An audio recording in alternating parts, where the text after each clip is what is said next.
Welcome to our lesson on reactions. So now that we've done nomenclature rules and we've also taken a look at balancing, we can study now specifically the different types of reactions that exist and use our knowledge of nomenclature and balancing at the same time.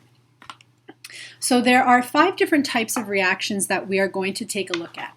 And most of this should hopefully again be a review from last year. Our first type of reaction is called the synthesis reaction. In a synthesis reaction, we take 2 things and we make one thing. So it can either be 2 different elements making one compound or 2 smaller compounds making a larger compound. Our general formula for this reaction is A plus B forming AB. Remember, whenever we are doing a reaction, we have an arrow that separates the reactants from the products. For the simple types of synthesis reactions, we can have simply 2 elements making a compound. So when we did the balancing lesson, I had sodium plus chlorine producing sodium chloride. That would be a simple type of synthesis reaction. We also have ones that are a little bit more complex, where we could have 2 compounds making a larger compound. So here are some examples. Simple one, a metal plus a nonmetal. This produces an ionic compound. Here I have potassium and chlorine producing potassium chloride. You will see that I'm using nomenclature rules as well as balancing all of my reactions. When we were talking about balancing, there were some special elements that I told you were monoatomic and had special formulas. One was P4, the other one was S8. Here's a third example that you can add to your notes, which is K2. So potassium is never found by itself. It is always bonded to at least another potassium, or in this case, a compound. Don't forget, when you are putting these together, this is not KCl because I took K2 and Cl2 and then reduced the subscripts. This is KCl because potassium has a charge of 1 plus and chlorine has a charge of 1 minus. So the crisscross rule crosses everything out. In order to ensure that I am adhering to the law of conservation of mass, I have 2 potassiums and 2 chlorines. Therefore, I need to add a coefficient of 2 in front of the potassium chloride. My next compound is a metal and oxygen. When I combine any kind of metal and oxygen, I get what's called a metal oxide. So as an example, I've got calcium plus oxygen produces calcium oxide. Whenever you are subjecting a metal specifically to oxygen, technically you are involved in the process of burning. This is a type of combustion reaction, which we're going to take a look at later on as well. If I take this metal oxide and now add it into water, what ends up happening is I create a base. All bases are characterized by the hydroxide polyatomic ion. When we get into acids and bases, we will see this in more detail. So here I have calcium oxide and water producing one compound, which is a base, calcium hydroxide. Okay, so you would just need to remember that this is one way that we can create a base. If, on the other hand, I take a nonmetal and put it into oxygen, just like I did with the metal oxide, I get what's called a nonmetal oxide. So here I have sulfur. Sulfur, if you recall, is one of those special monoatomic elements. It is S8. If I take sulfur and burn it in the presence of oxygen, I form a compound called sulfur dioxide. So this is 2 nonmetals. I use my covalent naming method, 1 sulfur, 2 oxygens, dioxide. And then I need to balance it out. Because of these 8 sulfurs here, I need to put a coefficient of 8 in front of this sulfur. This 8 also gets multiplied by the oxygens. So I have 16 oxygens, which means now I also have 16 oxygens. If I take this non-metal oxide and now put it into water, I form a compound called an acid. This is an acid because it has hydrogen in the front, And you'll notice that I am ensuring that I have the same number of oxygens on either side, so I get SO3. According to our nomenclature rules, we could name this substance H2SO3. So I know that SO3 is a derivative of a polyatomic ion, and that comes from the sulfate polyatomic ion. Sulfate is SO4, so I've taken away one oxygen. When I remove an oxygen, the ending goes from ate to ite. So this is now sulfite. I've balanced out the number of hydrogens with the charge of sulfite. The charge of sulfite is the same as sulfate, which is 2-. So that's where I got H2SO3. And now to name this, if you recall from our little sayings, ites become us acids. I took a bite of something delicious. So this becomes sulfurous acid. The second type of reaction is called a decomposition reaction. In a decomposition reaction, I have one reactant that breaks down either into two elements or two smaller compounds. So essentially, it's the opposite or the reverse of the synthesis reactions. So here's my general equation. I have a compound breaking down into two elements or two smaller compounds. There are some special circumstances here. If you have a compound that has the carbonate polyatomic ion. So carbonate is CO3. How did I get this formula? Carbonate is a polyatomic ion. It has a charge of 2-, and calcium has a charge of 2+. So the 2's cancel out, put into lowest term, so I get calcium carbonate. Any type of carbonate will always decompose into these two things. It will decompose into a gas, which is carbon dioxide, and a metal oxide. The metal is whatever the metal was in the original compound, and oxide is oxygen. And don't forget, these need to be balanced out according to the crisscross rule. The reason why there are no subscripts here is because calcium and oxygen both have a charge of 2. This would also need to be balanced. This one just happens to balance itself out automatically. So 1 calcium on either side, 1 carbon on either side, and 3 oxygens. Sometimes that happens with balancing, sometimes it doesn't. Another special type of decomposition reaction is with a chlorate. So chlorates, the formula for that is ClO3. This is another polyatomic ion that you will find at the bottom of your periodic table. Chlorates will decompose again into a gas. This time my gas is oxygen and a metal chloride. So the metal is whatever was bonded to the original chlorate. So in this case it's aluminum, and chloride. Okay, so not a chlorate. Ates and ites have oxygen in it. Ides, remember, are just directly from the periodic table. It's the element, AlCl3. When I balance this out, we can create a tally for this, and I'll actually show you how this one balances out because it's a little bit different. So we've got aluminum chlorate producing oxygen and aluminum chloride. So I haven't put in any subscripts yet because I just want to show you where they're coming from. Aluminum has a charge of 3+. Chlorate is a polyatomic ion that has a charge of 1-. This 3 gets crossed over onto the other side.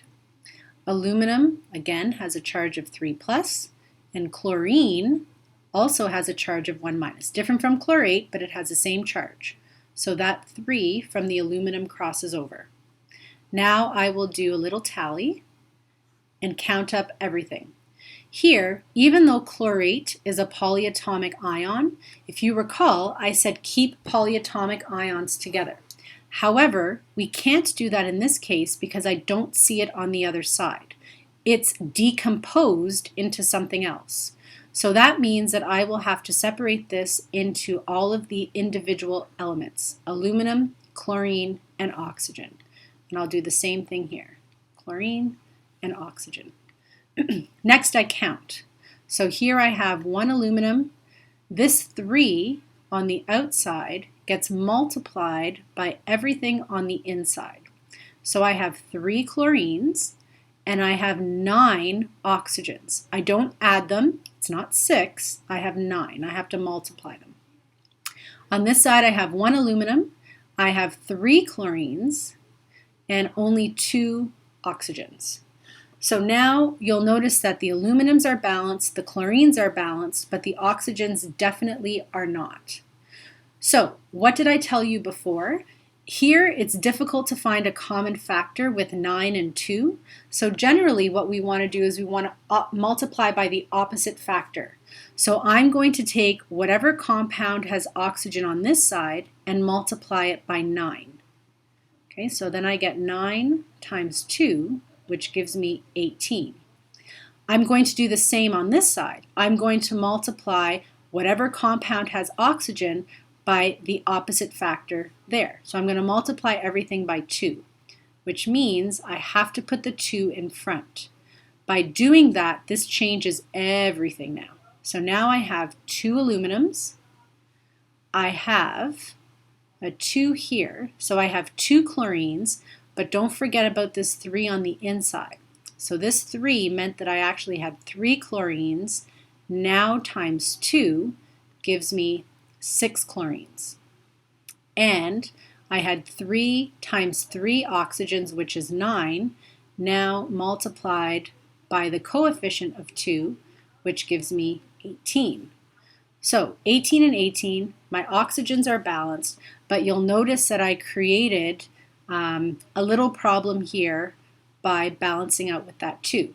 So this can easily be fixed by putting a coefficient in front of my aluminum chloride. I need 2 aluminums and I need double the amount of chlorines. So if I put a 2 in front, I end up getting 2 aluminums, and now I have 2 times 3 chlorines, which gives me 6. This is now balanced. Okay, so this was, again, a balancing example. It's really important that you go through and you practice all this. You don't just look at a question if it's balanced and say, oh, it's all done, I'm good. It's very important to practice, practice, practice. So this was a decomposition with special types of decomposition reactions. Okay, let's do some simple examples of both synthesis and decomposition reactions. So we're going to do, let's do beryllium plus fluorine. Okay, so first of all, I've got 2 reactants, and this tells me that it's going to be a synthesis reaction. I also want to make sure that all of my formulas are written correctly. Beryllium, I haven't told you anything about that, so that's just an individual element. If you look on your periodic table, it's written in black, so it is a solid. Fluorine is from Hofbrinkel, so that means it has to be written with a 2, and it is a gas. When we put these 2 together, I get a compound that has beryllium and fluorine in it. Now, don't just add them together and say BeF2. Use your crisscross rule. Beryllium has a charge of 2 plus, fluorine has a charge of 1 minus. When I crisscross, I get BeF2. This just happened to work out that way, but it's not because I added these together. It's because I used my appropriate nomenclature rules. Let's go the other way. Let's say we've got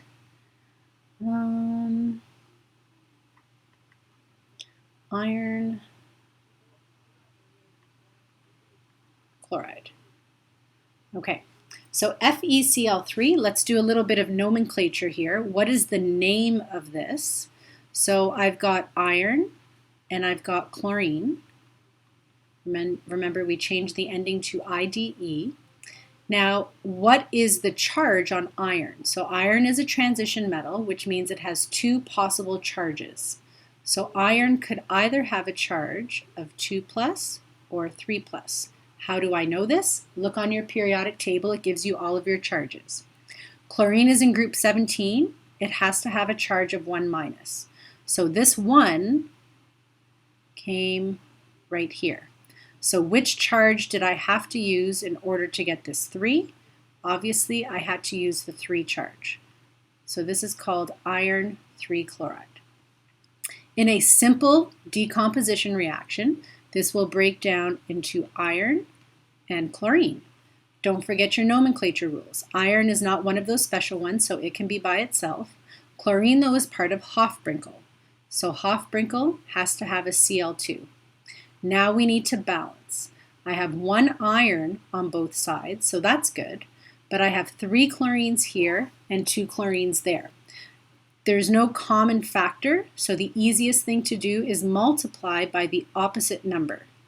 So I'm going to multiply this side by 3 and this side by 2. Now I have 6 chlorines here, and I also have 6 chlorines there. But this 2 means that I have 2 irons. So I have to put a 2 in front. This is now balanced. I do have a coefficient in front of each substance here.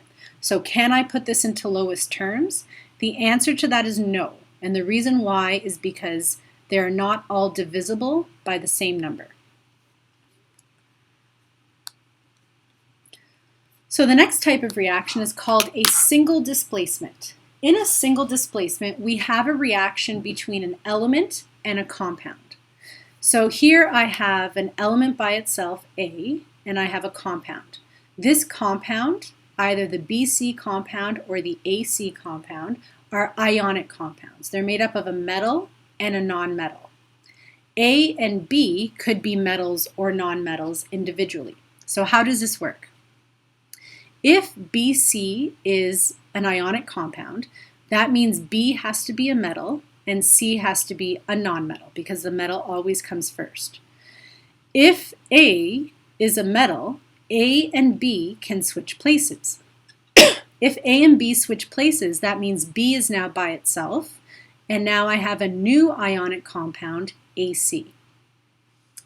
If, on the other hand, A is a nonmetal, that means A and C can switch places. So I can get a new nonmetal and then a new ionic compound between B and A.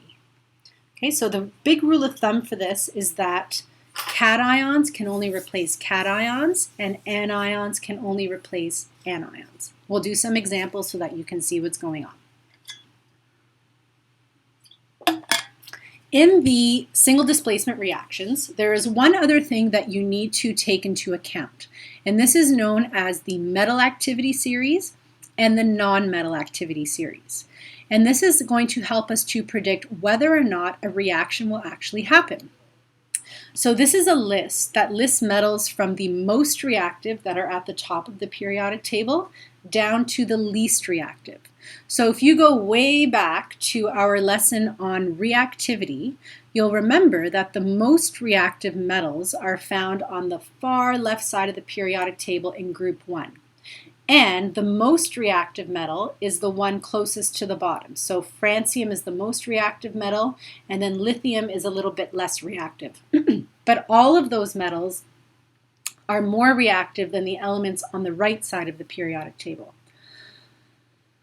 How this chart works is that an element that is higher up on the list, which means it is more reactive, has enough energy and can kick out the element that is lower on the list or less reactive.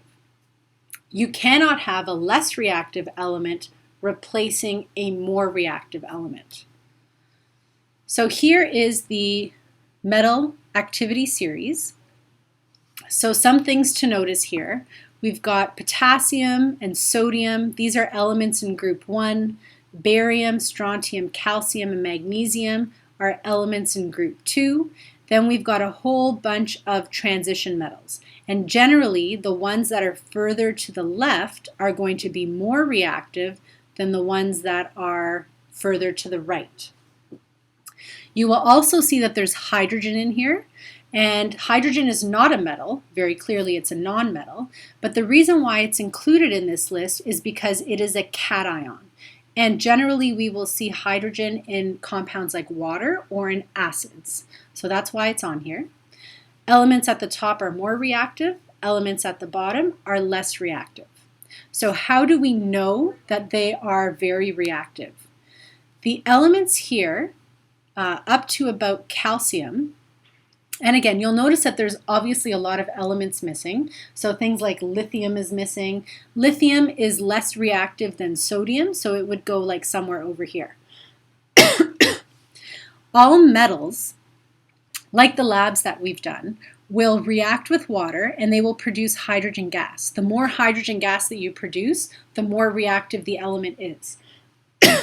So we did tests with potassium and water. That there produces so much hydrogen gas that it created that loud pop.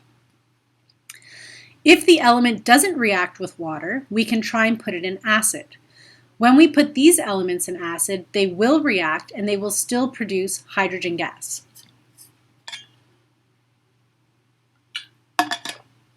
Finally, we have the metals at the bottom of the list. The metals at the bottom of the list don't react with water and they don't react with acid at all.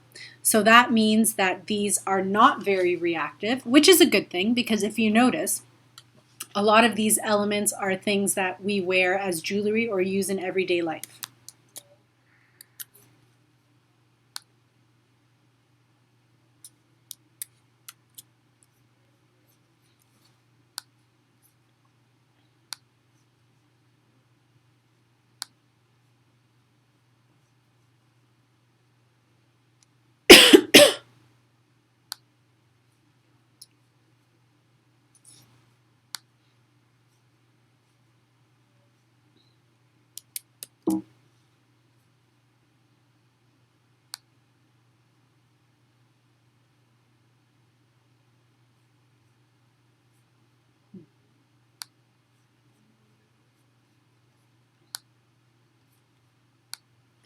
The nonmetals also have a reactivity series, and this is based on what we saw with the trends as well for reactivity.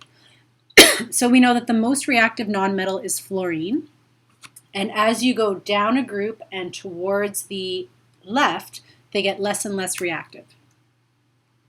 Okay, so if you recall, we've got reactivity here for the nonmetals. So how does this work with examples? Let's do our first one here, which is zinc and hydrochloric acid. Just want to make sure that we're recording. Yes, we are. Okay. So zinc and hydrochloric acid. So first of all, this is a single displacement reaction because we have an element by itself and a compound. So what we want to do with all single displacement reactions is we want to find the two, in this case, metals on my reactivity series. So zinc and hydrogen. Let's go back here. So zinc is right over here and hydrogen is there. What we're interested in is the element by itself. So zinc is a single element by itself. Hydrogen was part of a compound. So is zinc reactive enough to displace hydrogen from hydrochloric acid? Because zinc is higher, it is more reactive, which means that it can. In that case, this reaction can happen. So zinc can switch places with hydrogen. So zinc and hydrogen will switch places. So that means hydrogen is now by itself. Hydrogen by itself is always diatomic. And now zinc is going to make a compound with chlorine. And I need to use my nomenclature rules here. So zinc has a charge of 2, chlorine has a charge of 1. This becomes ZnCl2 or zinc chloride. So what this means is if I put some zinc in acid, it's going to create bubbles. How do I know that? Because I've got hydrogen gas that's being formed here. Second example, NaCl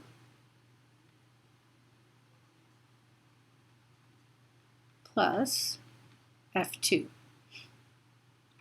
So taking a look at this, what you want to make sure is you understand what type of element is being questioned here. So here I have fluorine. Fluorine is a non-metal. So when I have a non-metal, it can only potentially switch places with another non-metal. The mistake that a lot of students fall into here is they switch fluorine with sodium. These are two completely different types of elements. Anions can only switch places with anions. So what I want to see is if fluorine is reactive enough to displace chlorine. Is fluorine higher on the list than chlorine? And so we need to look at this case, in this case, at our non-metal reactivity series. So fluorine is higher than chlorine. So that means fluorine can displace, we're looking here. That means that fluorine can displace chlorine from the compound. So these guys can switch places. So that means I'm left with chlorine now by itself. Chlorine is part of Hofbrinkel, so it has to be Cl2. And now fluorine will bond to sodium, NaF. Sodium has a charge of 1, fluorine has a charge of 1, so I don't have anything left to crisscross. The last thing that we want to do for both of these examples is balance them. So here I have 1 zinc and 1 zinc. I have 1 hydrogen. Here I have 2 hydrogens. So to balance that out, I will put a 2 in front. This now also gives me 2 chlorines, but I have 2 chlorines, so that is good. Here I have 1 sodium on either side. I have 1 chlorine on my reactant side, but 2 chlorines on my product side. And I have 2 fluorines here, but only 1 there. So let's try and balance out our fluorines by putting a 2 in front. Now I have 2 fluorines, but I also have 2 sodiums. So I will put a 2 in front of there. So now I have 2 sodiums and 2 chlorines, which balances out with my chlorines. So this is now good. Next example is lead 2 nitrate.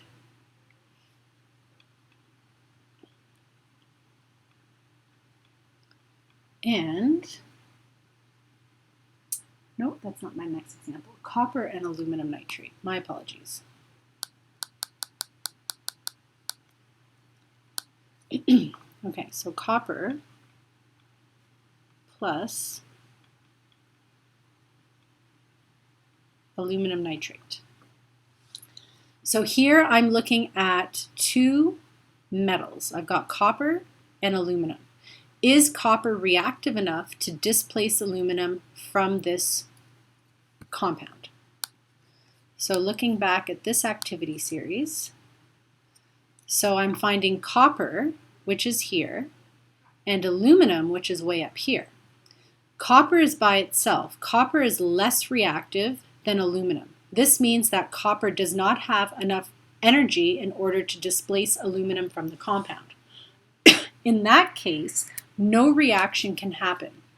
So what that means is this reaction can't occur.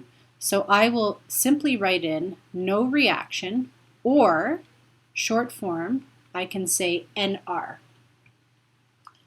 Let's do one more. Lead nitrate and silver.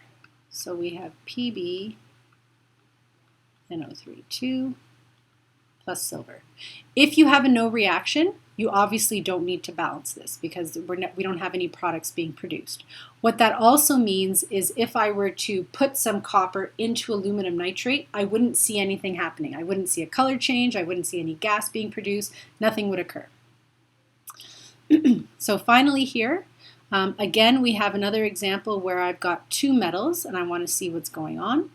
So I have silver and I have lead. So is silver more reactive than lead is the question that I'm asking. Here is silver way at the bottom and lead is a little bit higher. So silver is not reactive enough to displace lead from the compound, which means that again, this is a no reaction. Okay, so these are all single displacements because I have a single element and a compound that are reacting together. Okay, we're going to do one more example here. of lithium and water. So lithium and water, if you take a look at this, this seems a little bit tricky because we have water in here and you're saying, well, what am I switching places with? Sometimes when you see water, it's easier, instead of writing it out as water, to write it out as HOH.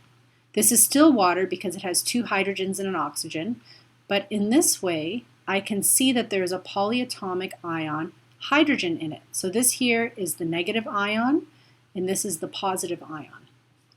Now that I see it this way, I have to ask myself, is lithium reactive enough to displace hydrogen from my compound? So going back to my activity series, lithium is not on this list, but you should know that it's going to be somewhere up here because it's part of group 1. Hydrogen is way down here, so lithium is much more reactive than hydrogen. Because of that, lithium and hydrogen can switch places. So what I'm left with is lithium and hydroxide plus hydrogen. Hydrogen is Hofbrinkel, so it has to be written with a 2. Now I need to use my nomenclature rules to make sure that I've written this properly. Lithium is in group 1, so it has a charge of 1+. Hydroxide is a polyatomic ion that has a charge of 1-, so this all balances out. Now, what I want to draw your attention to is the difference between this reaction and a synthesis reaction that we looked at. So I'm going to rewrite this one. Lithium plus water produces lithium hydroxide and hydrogen gas. Now, we also looked at a synthesis reaction that produced a hydroxide as well. If I have lithium oxide and water, this produces lithium hydroxide. So my top reaction is a single displacement because I have an element and a compound. My bottom reaction is a synthesis, and this is because I have 2 compounds making a larger compound. You'll see in both cases that I am producing lithium hydroxide. And lithium hydroxide is a base. I know it's a base because it has this hydroxide in it. You'll notice though that there are some differences. Yes, they both have water, but what I'm combining with the water is very different. Here I have the single element, lithium. Okay, so this here is just an element. Here I have a metal oxide. Okay, so these are 2 different things which end up producing very different products. When I have this single displacement, the metal plus water will produce a base and hydrogen gas. A metal oxide plus water will just produce a base. I want you to make sure that you have this very clear in your notes because these are 2 different reactions that everybody always mixes up.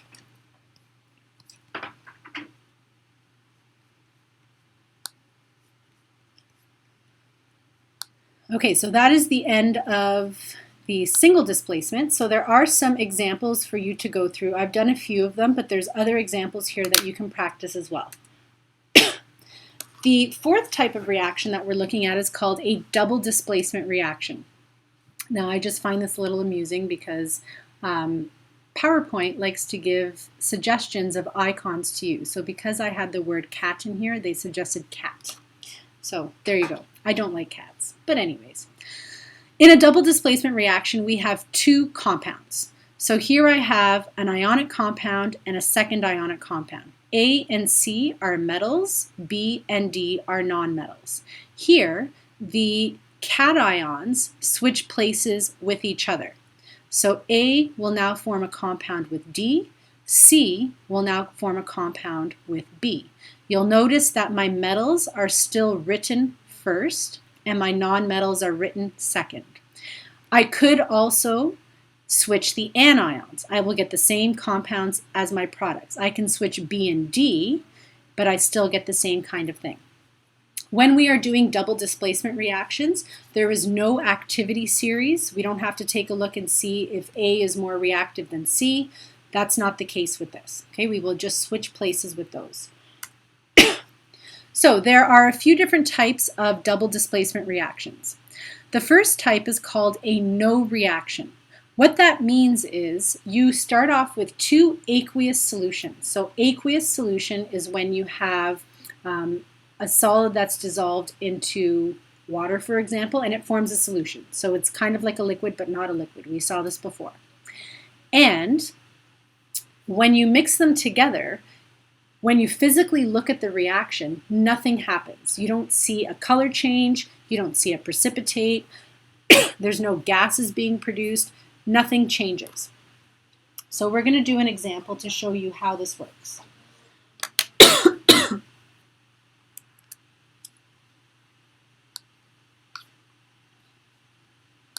Let's delete all that. Okay, so we've got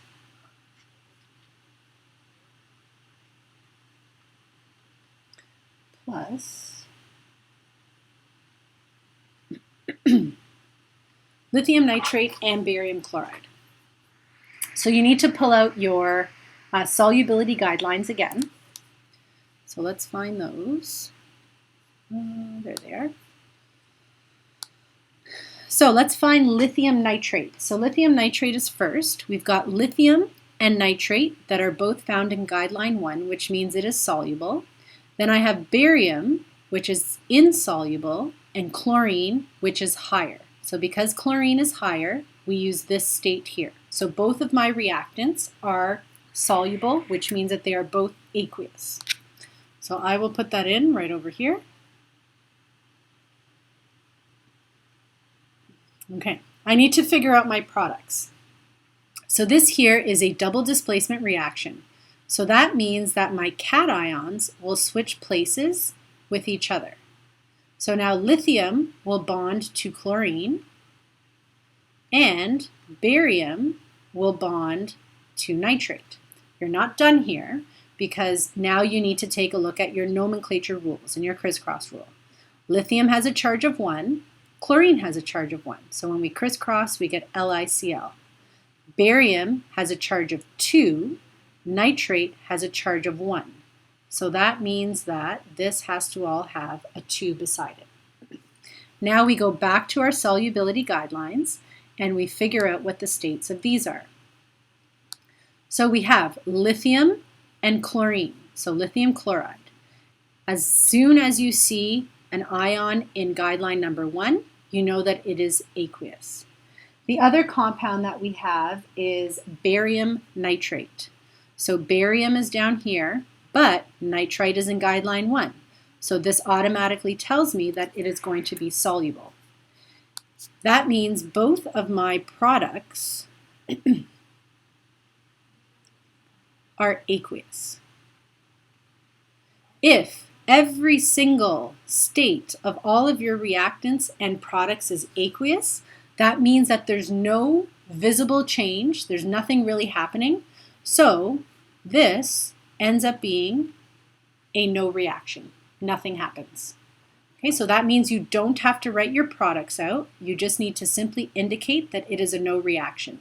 You will still need to know that it is called a double displacement, so DD, double displacement, but you don't have to balance anything because no products are actually formed.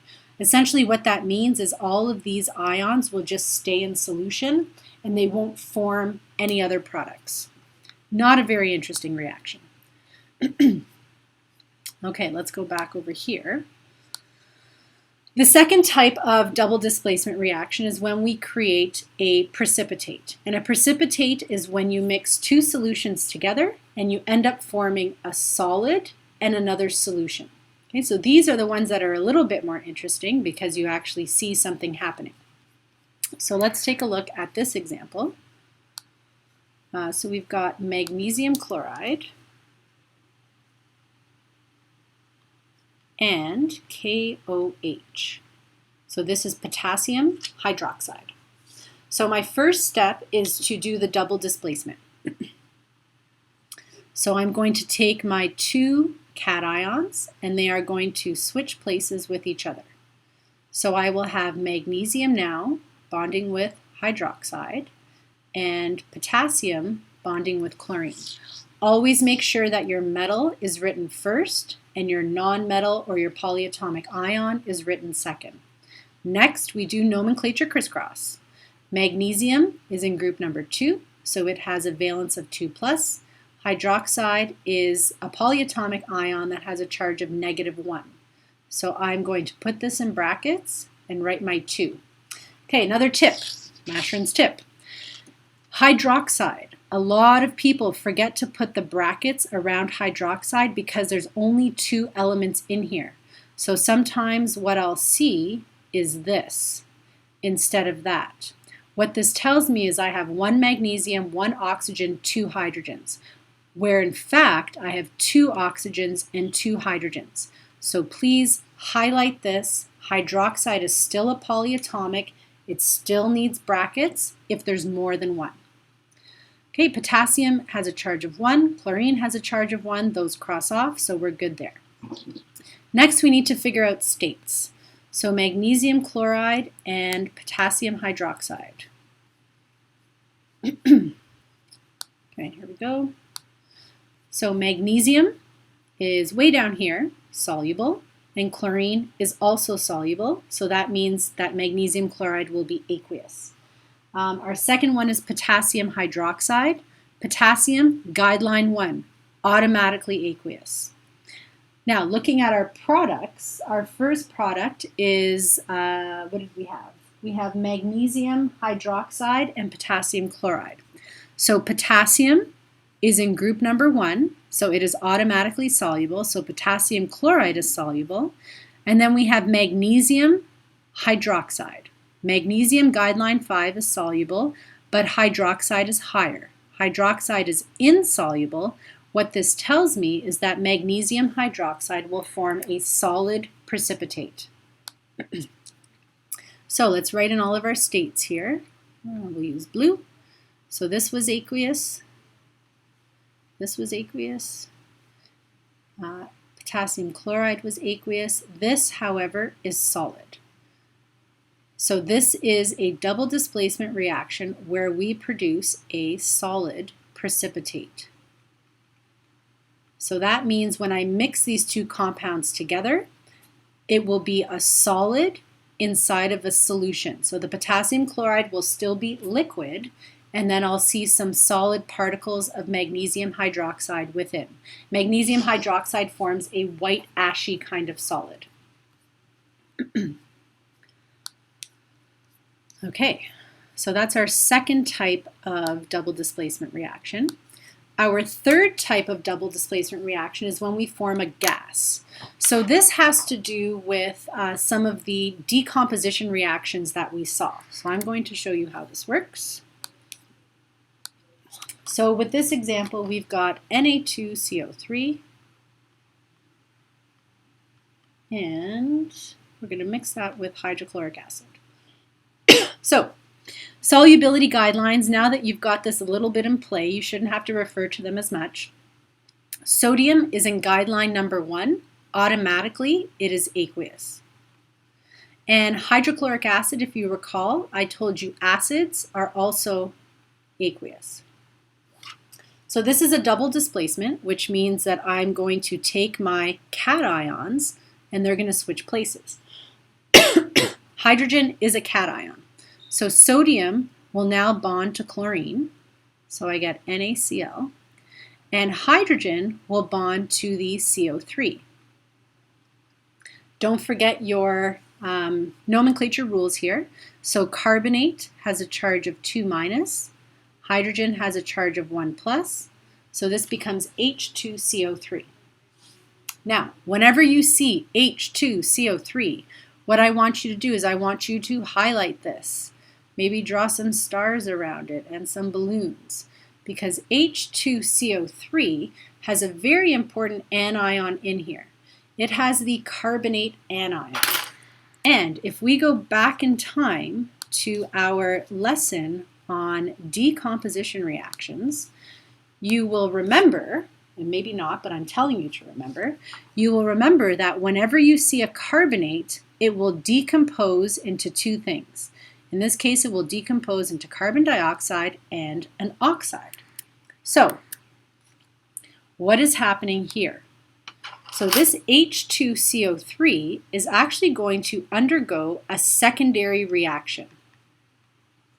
H2CO3 will undergo a secondary reaction where it will decompose into carbon dioxide, so that's CO2, and a metal oxide. Now, hydrogen is not a metal, but it is a positive ion. So when I put hydrogen and oxygen together, I get water.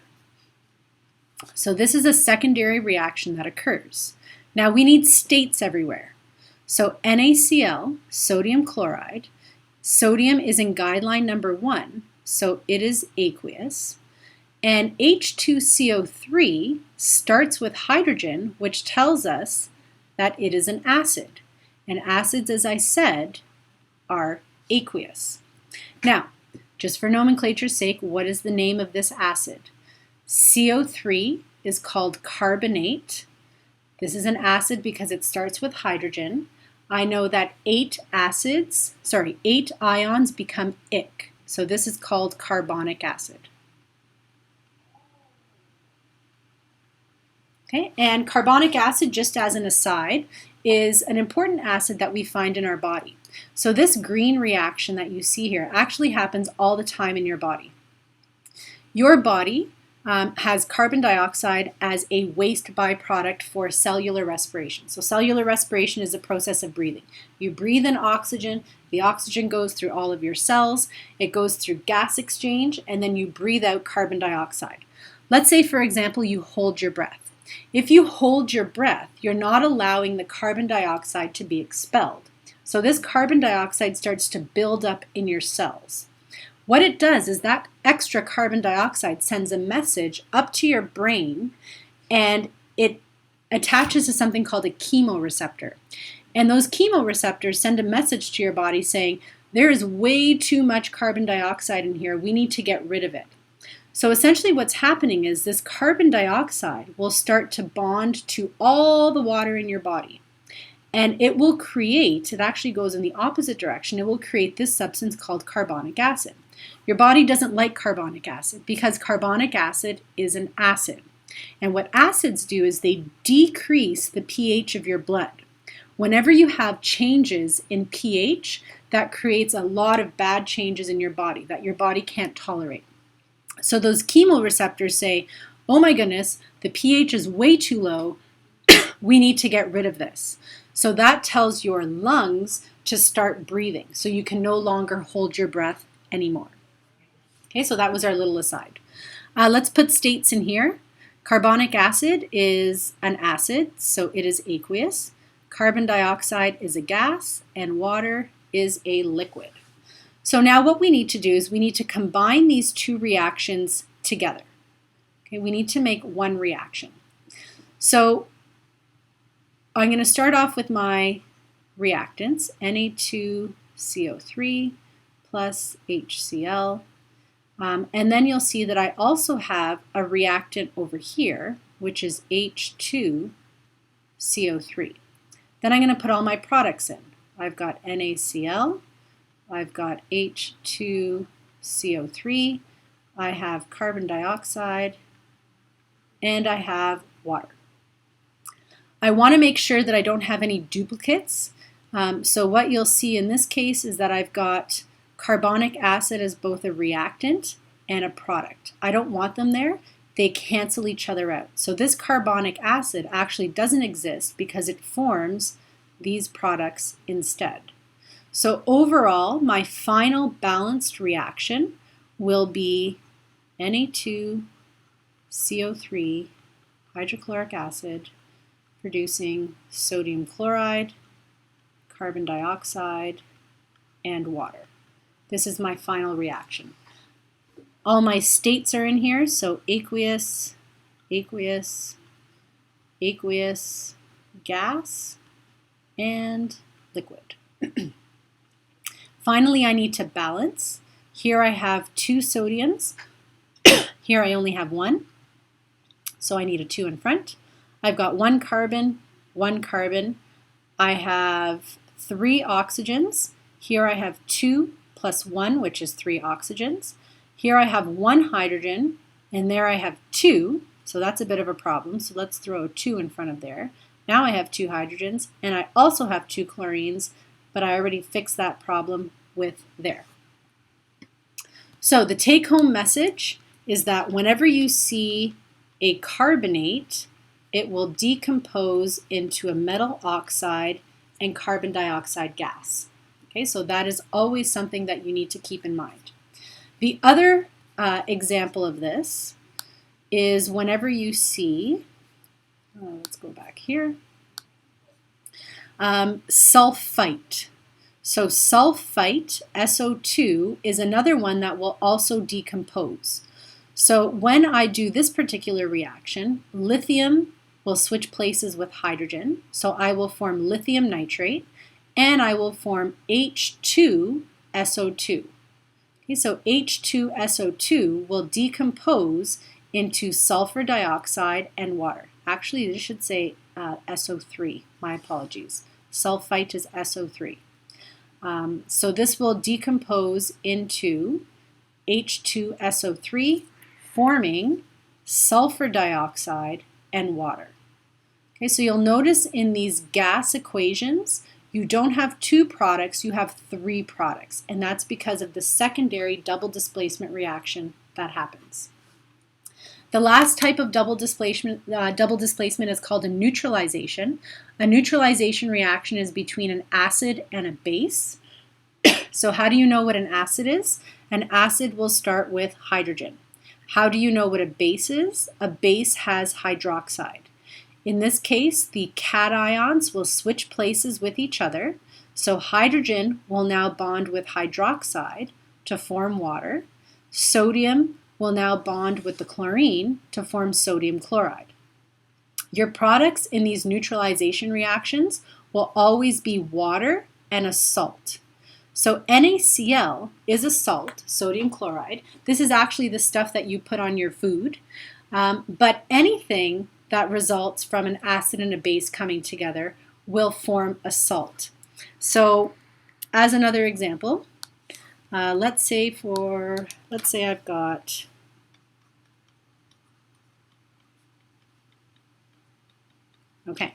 so H3PO4 starts with hydrogen. So this here is my acid. KOH has hydroxide in it, which makes this my base. When I combine these together, I will switch the places of the hydrogen and the potassium. Okay, so these guys will swap. So now I have hydrogen bonding to hydroxide, which is water, and I have potassium bonding to the phosphate. Don't forget nomenclature. Potassium has a charge of 1, phosphate has a charge of 3, so this 3 will cross over. This here is water, obviously, and this is another example of a salt. Okay, so salt is the result of an acid and a base coming together. This is a particular type of double displacement called a neutralization reaction. So some examples. Let's take a look at iron chloride and sodium hydroxide. So iron chloride and sodium hydroxide.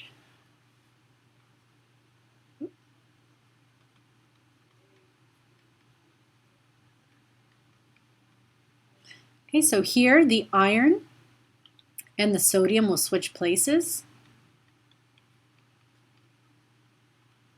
Okay, check your balancing here for proper nomenclature. Iron has a charge of 3. How do I know that? Iron could be 2 plus or 3 plus, and I know that chlorine has to be 1 minus. So this 1 crosses over there. What did I have to use to get a 3? I had to use a 3 plus charge. That tells me that this iron also has to be 3 plus. It can't just change to 2 plus. Hydroxide has a charge of 1 minus, so this 3 comes over. Here is that case that I told you about. Hydroxide needs brackets for that 3. Sodium and chlorine both have a charge of 1, so we don't need any subscripts in here. Finally, we need to figure out states. So, iron chloride, taking a look at our solubility guidelines.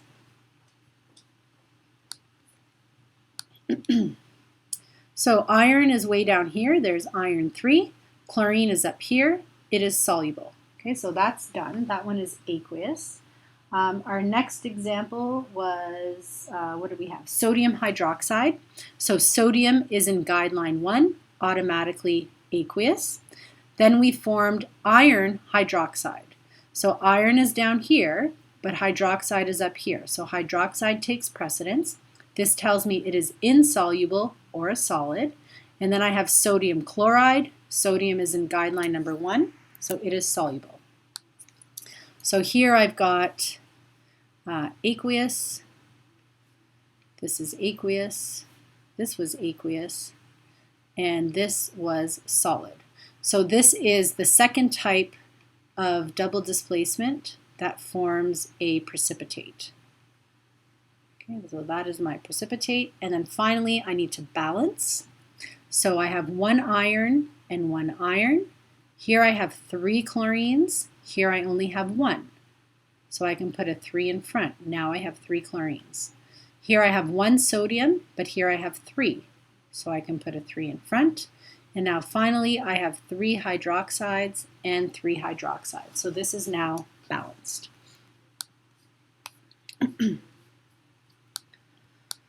So there are a few other examples here that you can take a look at, and then also identify specifically what type of double displacement that it is. Our last type of reaction is called a combustion reaction. In a combustion reaction, this is where we take either an element, it could be a metal or a non-metal, or a hydrocarbon and react it with oxygen. What is a hydrocarbon? When we get into organic chemistry, we're going to look at these in more detail, but essentially it is a compound with hydrogen and carbon in it. So we've seen methane a bit, CH4. That is a hydrocarbon because it has 1 carbon and 4 hydrogens. In combustion reactions, we always produce heat and light.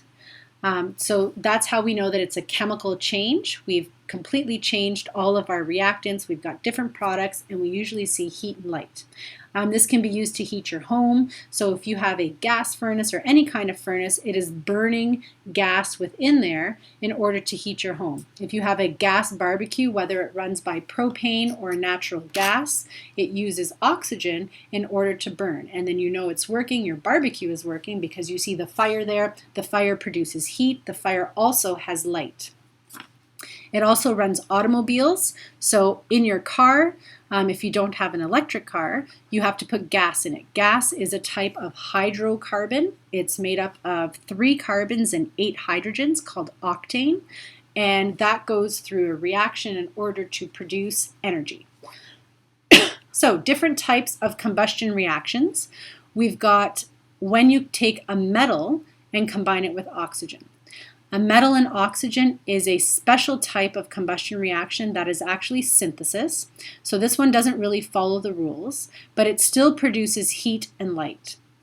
And this is one that I will show you in class. So magnesium and oxygen produces magnesium oxide.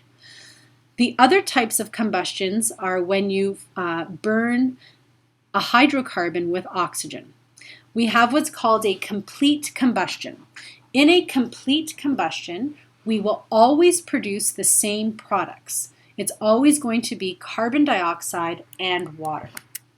So here is an example of methane. So methane is CH4. All combustion reactions will always have oxygen as the second reactant. And in a complete combustion, you will always have the same products, water and carbon dioxide. Okay? The second type of combustion reaction with a hydrocarbon is called incomplete combustion. In incomplete combustion, what this means is you don't have enough oxygen to react that hydrocarbon. And the products for an incomplete combustion are always the same. We produce carbon dioxide, water, and two other products, carbon monoxide and carbon in the form of soot. So I'll show you what these look like as symbols. Again, we're going to start with CH4. And because it's a combustion reaction, we always have oxygen. Okay, here we will produce, again, water and carbon dioxide. But the difference in an incomplete combustion is we will also produce carbon monoxide and carbon. So states on all of these. Methane is a gas. Okay, so this is the same gas that comes out of the gas taps in our classroom. It's also the same gas that is used to heat your home if you've got a natural gas, or maybe you have a gas fireplace, or perhaps you have a gas barbecue or a gas stove. That's all using methane gas. Oxygen is a gas, water is a liquid, and carbon dioxide is a gas. Okay, similar states down here. Carbon monoxide is a gas, and carbon is actually a solid in the form of soot. So how do you know if something is going through an incomplete combustion? Carbon monoxide is a gas that is colorless and odorless, and it's very dangerous because it can kill you.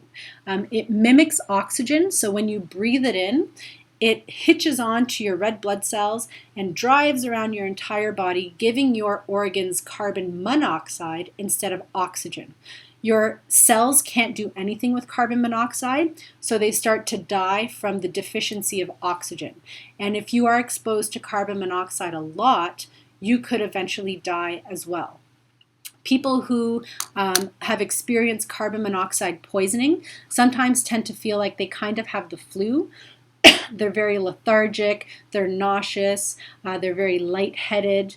But when they leave the environment and say go outside or go to work or go to school, they feel better. And that's because they're no longer exposed to that carbon monoxide. So it's for this reason that in your homes, you all should have a carbon monoxide detector that will detect any levels, because even a low level is very, very dangerous. Carbon is soot, so if you have ever built a campfire, you will notice that after your campfire is done, you've got all these black ashes at the bottom. That is carbon. That tells you that it has gone through an incomplete combustion. So how do we compare this in terms of balancing? So we want to balance these reactions. So we will use, what color will we use? Let's use yellow. Okay, so I've got one carbon and one carbon. Here I have 4 hydrogens. Here I only have 2 hydrogens. So I can put a 2 in front of here. Now I have 4 hydrogens and 4 hydrogens. Oxygens in combustion reactions will usually tend to be balanced last. So I've got 2 oxygens here and 2 oxygens here. So that gives me a total of 4. And here I only have 2. So by putting a 2 in front, I get 4 oxygens. This is now balanced. With the second one here, I'm using the same thinking. I've got 1 carbon. Here, I now have 3 carbons. So when you're balancing incomplete combustion reactions, you need to check and make sure what it is that we need to balance out. Let's leave the carbons for a second and instead balance the hydrogens. I have 4 hydrogens, but here I only have 2. So I can put a 2 in front, and now I've balanced those out. Now we want to try and balance my carbons. Here I have 3, and here I have 1. So what I can do is I can add in a coefficient in front. It might be easier to add an even coefficient instead of an odd one like 3, because I can always manipulate any of these to get however many I need. By putting in this 4 though, now I've added in a lot more hydrogens. I now have 16 hydrogens, whereas here I only have 4.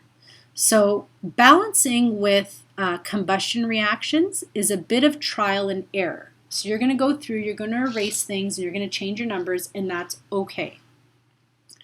So I have 16 of those, and now I'm good. I have 4 carbons, but here I have a whole bunch of carbons. My other problem now is oxygens. So I have 8 oxygens plus 2 oxygens, which gives me 10, and now I have an extra oxygen here. That's an odd number. Odd numbers are hard to work with, so I could put a 2 in front of here. By putting a 2 in front of here, this now gives me 1, 2, 3, 4 carbons, which is what I needed, and now it also gives me an even number of oxygens. I have 8 plus 2 plus 2, that gives me 12. So 12 oxygens in total, that means I need to put a 6 in front. Now the difference between complete and incomplete combustion is the amount of oxygen that is needed. In a complete combustion, there's lots and lots of oxygen, so all of this gas can react. Here, there's not enough oxygen, so that means it can't react, which is why we end up forming other products. But now you're looking at this and you're saying, well, I have 2 oxygens and I have 6 oxygens. So this is clearly more oxygen. So how is this incomplete? The problem is with this coefficient in front. You'll notice that I only have 1 methane compound here, and here I have 4. So what I want to do is, and this is the only time that you can do this, only with combustion reactions, I want to divide everything so that I get a 1 in front. So 4 divided by 4 will give me a 1. 6 divided by 4 is 6 over 4, or 3 over 2. 8 divided by 4 is 2. 1 divided by 4 is a quarter. 2 divided by 4 is a half. And 1 divided by 4 is a quarter. So now what we can do is we can look at this, and I can say that I have 1 methane here and 1 methane here. Now, how many oxygens do I have? In a complete combustion, I have 2 molecules of oxygen. In this incomplete combustion, I only have 1.5. 1.5 is not enough to burn up all of this carbon and hydrogen, which is why this becomes an incomplete combustion, and I've got carbon monoxide and carbon as well. Okay, so that is the difference between the two. Balancing an incomplete combustion, there actually might be more than one way to do it. The key is to make sure that you count all of your carbons, hydrogens, and oxygens to ensure that you've balanced it correctly.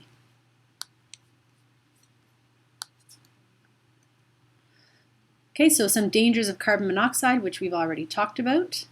And here are some examples of how you can balance some of these. So you will be told whether to balance it as a complete or an incomplete reaction. Okay, so you can take a look at those and work through those.